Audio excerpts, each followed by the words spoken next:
Well, I've made it to Lumbridge, and the first thing I'm going to do is be happy that there is no crater. Because you get really used to that crater on RuneScape 3 and you sort of miss the old days of slaying goblins behind you, so let's go kill a goblin. That and they've redone the whole town so it's bigger. Come on, I should be able to one-hit these. This takes longer than I remember. Yes! First hit. Oh, I'm on a roll. I'm invincible now. I'll never miss again. Oh. The timing on that, am I right?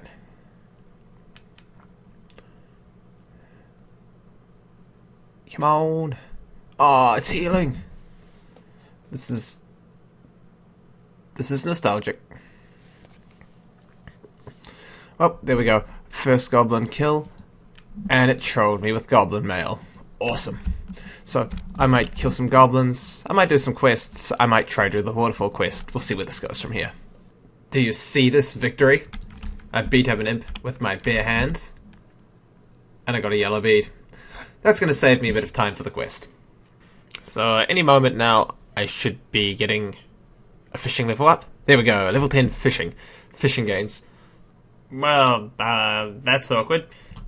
Fishing gains are always followed by cooking gains. So close. So close. Burnt a few too many.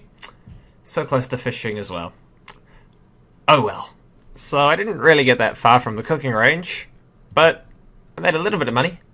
And got hit in the head a few times. Come on, thieving gains. Thieving gains. There we go.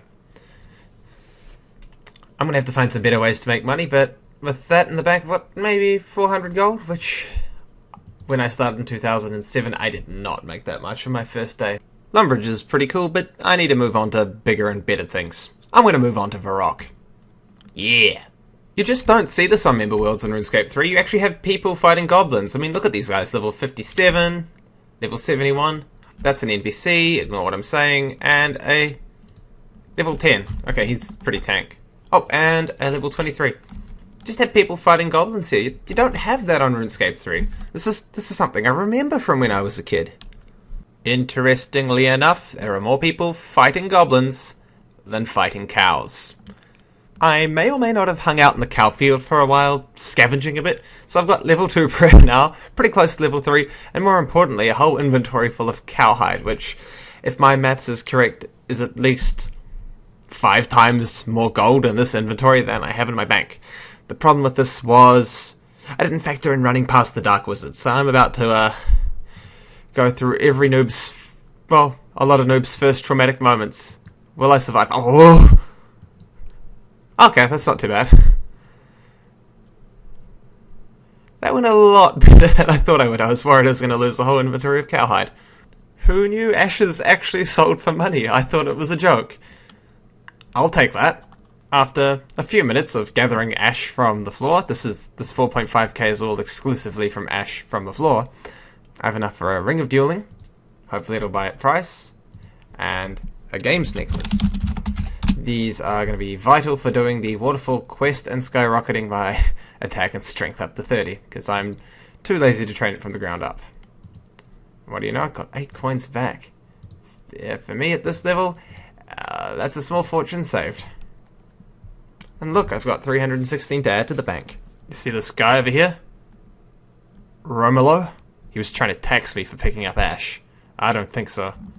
So I've just read through this Book of Law and the Waterfall quest, and having done basically all the elf quests in RS3, including Within the Light, which spoiler alert, the goddess Seren returns, you gain a sort of appreciation for these old quests that set up that lore that when you were like 12 and 13 you just skipped through because you didn't care.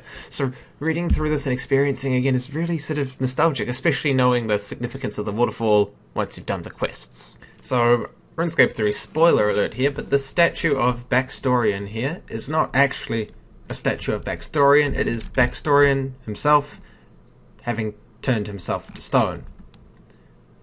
So the guy you read about in this book is actually here. I don't know if they decided that when they wrote the script for this quest way back when, but that's what they did with it on RuneScape 3. Looky, I did a quest, my first quest done in the game. Last time I did this, it was Sheep Shearer. First time I do it, it's Waterfall quest, and this is pretty good. So take a look at that. 30 strength, 30 attack.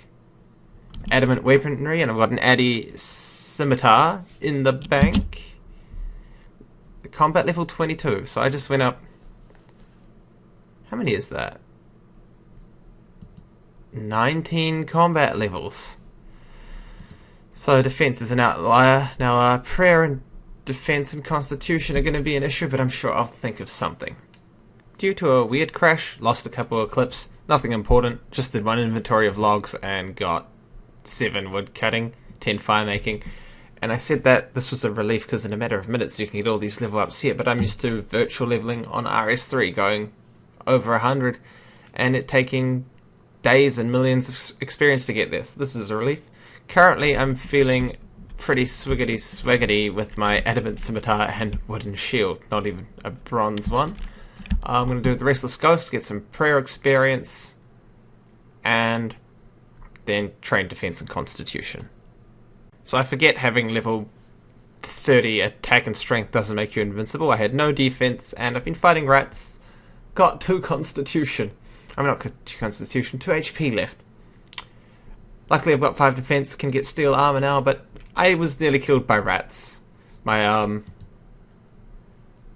Addy scimitar does not make me invincible. However, there are leather gloves in here. I don't have any yet. This will help. Woot, do you see it? Leather boots to match my leather gloves. I am such a scavenger today. Well, there's the Restless Ghost completed and a fair amount of prayer experience so early on in the game. What does that take me to? 11. And a combat level up. I did a little training on cows on the way in, so my defense, constitution, and prayer's all gone up a bit. But what I really want to do is see hill giants. I've got a set of black armor now. I used to train on hill giants all the time back when I was a noob, and I want to see A, if I'm actually powerful enough to do it now, and B, how they stack up. I know big bones are going to help with prayer, and prayer's going to be a pain, so let's go to that edge of dungeon and get that key. Lol, I died getting the key. Did I have the key? What's this? Oh, those are for that quest. Might as well do that. Wasn't really planning to finish it now, but hey, death changes your plans and your priorities. A little embarrassed about that, actually. Ready to go, all set up in my hill giant slaying gear. I have no idea if I'm actually going to be able to survive, but that's what all these are for. Oh, my lovely little shrimp. Judging by how this fight is going, I think all the food may have been an overreaction. I mean, I have to right-click to even attack them. But, you know, I think this will work. So I'll train here till I can use mithril gear. After having killed a few of them, I have decided that I'm not quite ready. That's it, I got a constitution level up and a couple of defense level up, so it wasn't a waste of my time. It's actually pretty good. So I think I'm going to call it a night for here. I'll probably still keep playing, but that'll be footage for the next episode. So I hope you enjoyed the first episode,